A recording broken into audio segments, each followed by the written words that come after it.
organismes sur des enjeux de pollution plastique évidemment, et aujourd'hui sur les enjeux de pollution dans le continuum terre-mer, enjeux de pollution globale chimique.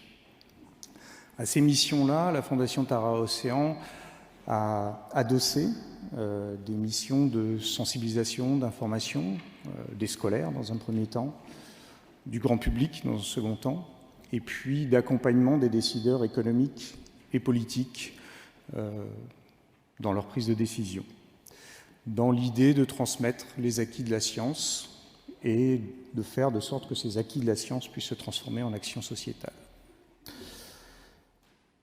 Je ne vous apprends rien, mais depuis 20 ans, le constat doit être un peu sévère de cette capacité qu'on a à apporter des éléments de la science et qui, à eux seuls, soient capables de transformer une société.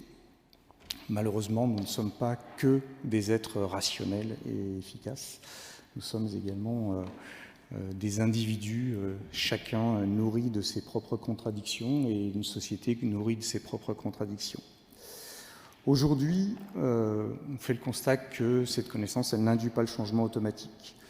Ça ne veut pas dire qu'on a abandonné cette idée de transmettre cette connaissance. Ça veut dire qu'aujourd'hui, nous sommes obligés de faire le constat qu'il nous faut enrichir cette vision-là et l'enrichir avec d'autres éléments de contexte et notamment l'enrichir avec une vision plus large de notre relation au vivant.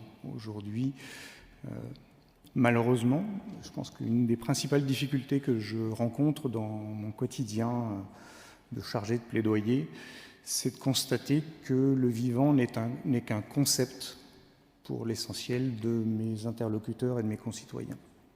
L'expérience de vie et la relation de vie au vivant est devenue quelque chose de rare, de précieux. Malheureusement, il va nous falloir travailler autour de ça pour que cette notion d'impact des plastiques, par exemple, ne soit pas qu'une théorie ou que quelque chose à distance et puisse peser largement sur les choix de société.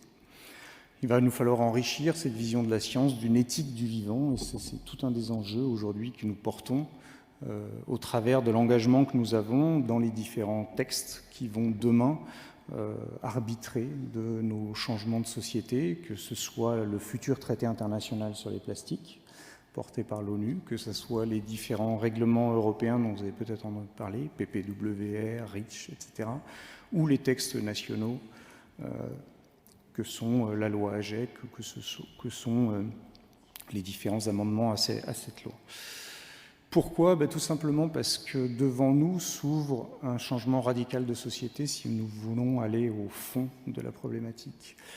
Je vous fais grâce de ce que pourrait être un monde où rien ne changerait. On le voit tous s'esquisser, un monde où le réchauffement climatique ne serait pas limité, un monde où la pollution plastique poursuivrait le schéma qui lui est aujourd'hui imaginé. Je vous rappelle que l'OCDE et le Secrétariat des Nations Unies pour l'environnement prévoient une multiplication par 3 de la consommation des plastiques d'ici 2060.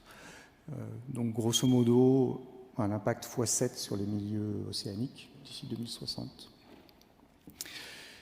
Donc ça, c'est évidemment pas un avenir souhaitable, c'est évidemment pas l'avenir que je vais vous décrire aujourd'hui, mais l'avenir que l'on souhaite, c'est un avenir qui est profondément, radicalement, inexorablement différent de celui qu'on connaît aujourd'hui. Je vous laisse imaginer un monde avec moins 50, moins 75% des plastiques qu'on utilise aujourd'hui, quelque chose de difficile à imaginer. Et pour qu'on puisse l'accepter, le faire accepter à l'échelle de la société, il faut qu'on le rende souhaitable. Et aujourd'hui, tout l'enjeu, c'est celui-là, c'est de le rendre souhaitable, c'est-à-dire d'esquisser un avenir qui ne soit pas un avenir de contrainte, mais un avenir rêvable, en tout cas qui donne envie. Et nous sommes persuadés, à la Fondation Tara Océan, parce que nous sommes passionnés par l'océan et par le vivant, que c'est dans ce lien recréé avec le vivant que nous pourrons imaginer apporter ces solutions-là. Donc avoir une vision qui ne soit pas une vision d'un avenir rêvé uniquement basé sur la consommation, uniquement basé sur le profit, mais qui soit basé sur une recréation du lien avec les autres vivants.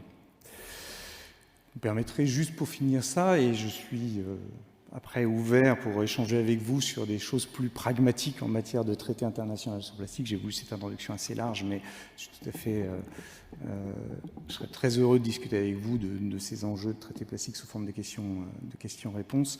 Je voudrais juste finir par une citation d'Aldo Leopold qui me semble fondamentale. Aldo Leopold, c'est quand même pas hier, hein, cette pensée-là, qui disait « Une action est juste si elle tente à préserver l'intégrité du vivant, la stabilité et la beauté du monde. Autrement, elle est simplement mauvaise. » Merci.